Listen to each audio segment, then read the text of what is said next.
نرگس سفرова دختر سنگک سفرov فرمانده سابق فرانت خلقی تاجیکستان است که هم شوهرش سهراب لنگری و هم برادرش نور محمد سفرov سال 2008 به حبس ابد محکوم شده بودند. خانم نرگس میگوید میگن که ایجان نبرآمده امید ما خیلی امید داریم که خیلی یک روز فکر میکنن مثل همه آدم را عفو میکنن با امیدیم. با پیشنهاد رئیس جمهوری تاجیکستان امامعلی رحمان در سال 2004 در نسبت اجرای حکم قتل یا اعدام مراتوریا اعلان کرده شد و به جای آن جزای حبس ابد جاری کرده شد. دادگاه عالی تاجیکستان میگوید در مورد حکم‌های قتل تا اعلان مراتوریا آمار ندارد، زیرا اجرای حکم قتل مخفی دانسته می شود.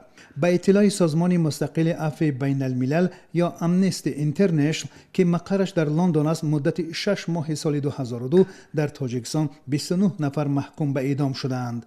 ماه ایول سال 2003 یک نفر با اتهام قتل وزیر فرهنگ وقت عبدالرحیم رحیموف حکم قتل گرفت.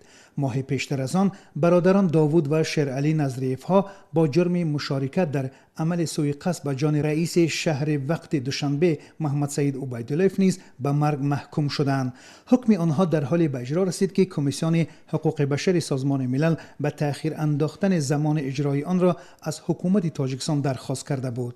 محض حکم قتل برادران نظریف ها نگرانی سازمان های بین المللی را بیشتر کرد. به مسئله بیکار کردن حکم قتل در این زمینه اعلان مراتوریا روی کار آمد. همین طور پس از یک سال یعنی در سال 2004 بعد از بحث‌های طولانی بودن و یا نبودن جزای عالی بالاخره به جزای حکم قتل مراتوریا اعلان گردید و آن را به جزای حبس یک عمری عوض کردند. جامعه شناسان بر این نظرند که با اعلان مراتوریا دهها حکم قتل به اجرا نرسید و صرف نظر از جزای حکم ابد یک امیدواری را در دل محکوم شده ها زنده کرد که آنها روزی به آزادی خواهند برآمد. این است که نرگس سفرov همسر سهراب لنگری و خواهر نور محمد سفرov پسر سنگک سفرov سابق فرمانده فرانت خلقی که هر دو در سال 2008 برای یک آشوب در مرکز شهر کولا به حکم ابد محکوم شدند، با امیدواری ذکر می کند که برای رها شدن پیوندانشان به امامعلی رحمان رئیس جمهوری تاجیکستان و همچنین دادگاه عالی نامه نوشتند.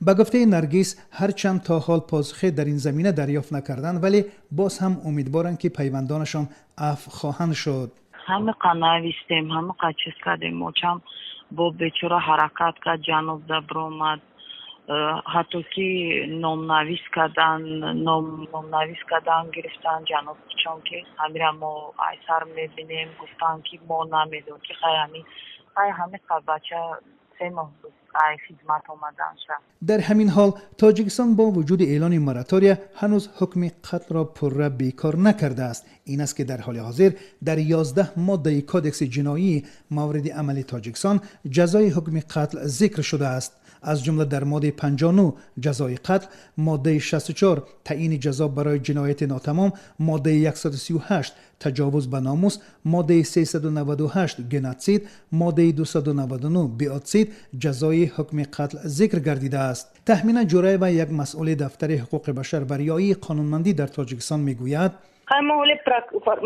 факультативный протокол нарасонидем ко факти паймон ба международный пакт о гражданских и политических правах дуюм факультативный протокол агар ба тасдиқ расонем ва полностью аз байн меравад ҳукми қатл.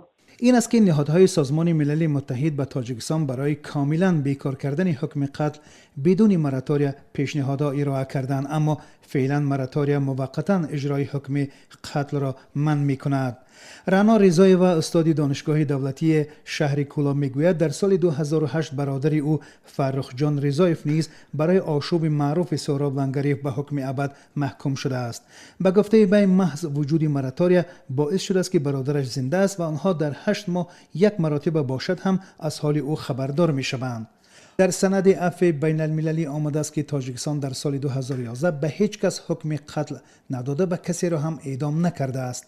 همکنون به اطلاع مقامات وزارت عدلیه تاجیکستان حالا تعداد افراد محکوم به حبس ابد به 80 نفر رسیدند. تنها در سال گذشته در یک مرافعه 2 تن از رهبران حزب ممنوع نهضت اسلامی به حکم حبس ابد محکوم شدند. قانون میگوید زندانیانی که برای یک عمر حبس هستند از طرف دولت عفو نمیشوند.